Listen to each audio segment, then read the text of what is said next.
మీరు neck pain, back pain, slip disc, sciatica లేదా ఇతర స్పైన్ అలైన్మెంట్ ప్రాబ్లమ్స్తో బాధపడుతున్నారా? సకాలంలో సరైన వైద్యం అందకపోతే క్రానిక్ పెయిన్తో బాధపడుతూనే మీకు పర్మనెంట్ డిసెబిలిటీ వచ్చే అవకాశం ఉందనే విషయం మీకు తెలుసా?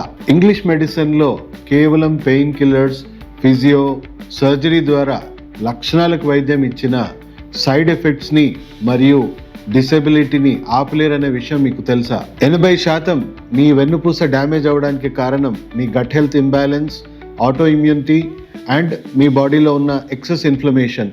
దీనివల్ల పచ్చి కొమ్మలాగా ఉన్న మీ వెన్నుపూస ఎండు కొమ్మలాగా మారిపోతుందనే విషయం మీకు తెలుసా? అదే ఎండు కొమ్మలాగా మారిపోయిన మీ వెన్నుపూసని మీ బ్యాడ్ పోస్చర్స్ ద్వారా, మీ జీవన విధానం ద్వారా మీరు దాన్ని డ్యామేజ్కి గురి చేసి ఇంకా ఎక్కువ డ్యామేజ్ చేస్తున్నారనే విషయం మీకు తెలుసా? ఎస్ అండి, వెన్నుపూస సమస్యలకి రూట్ కాజ్ పరిష్కారం ఉంది. అది కేవలం ఫంక్షనల్ మెడిసిన్లోనే ఉంది. ఫంక్షనల్ మెడిసిన్లో మీ గట్ హెల్త్ని, మీ బాడీలో ఉన్న ఎక్సెస్ ఇన్ఫ్లమేషన్ని, మీ ఆటో ఇమ్యూన్ సిస్టమ్ని ఫిక్స్ చేయడం వల్ల ఫర్దర్ డ్యామేజ్ అనేది మనం ఆపొచ్చు. టార్గెటెడ్ న్యూట్రిషన్ ద్వారా మళ్ళీ ఎండు కొమ్మలాగా మారిపోయిన మీ వెన్నుపూసని పచ్చి కొమ్మలా మార్చుకోవచ్చు.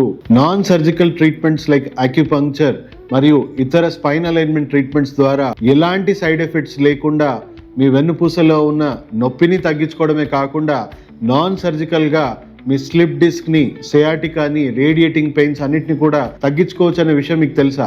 ఎంత ఎర్లీగా మీ సిమ్టమ్స్ని మీరు గమనించుకొని ఎర్లీ స్టేజెస్లో ట్రీట్మెంట్ తీసుకోవడం వల్ల తక్కువ కాంప్లికేషన్స్, తక్కువ టైంలోనే మీరు పూర్తిగా నార్మల్ జీవితానికి రీహాబిలిటేషన్ అవ్వచ్చు. WHO కూడా అనవసరమైన డ్రగ్స్, అనవసరమైన సర్జరీస్ని అవాయిడ్ చేస్తూ ఈ ట్రీట్మెంట్ని తీసుకోవాలని ప్రతి ఒక్కరికి కూడా రికమెండ్ చేస్తూ ఉంది. 20 సంవత్సరాల అనుభవంతో ఎంతో మందికి పెయిన్ కిల్లర్, సర్జరీస్ అవాయిడ్ చేస్తూ ఈ ప్రాబ్లం నుంచి బయటికి తీసుకొచ్చాం.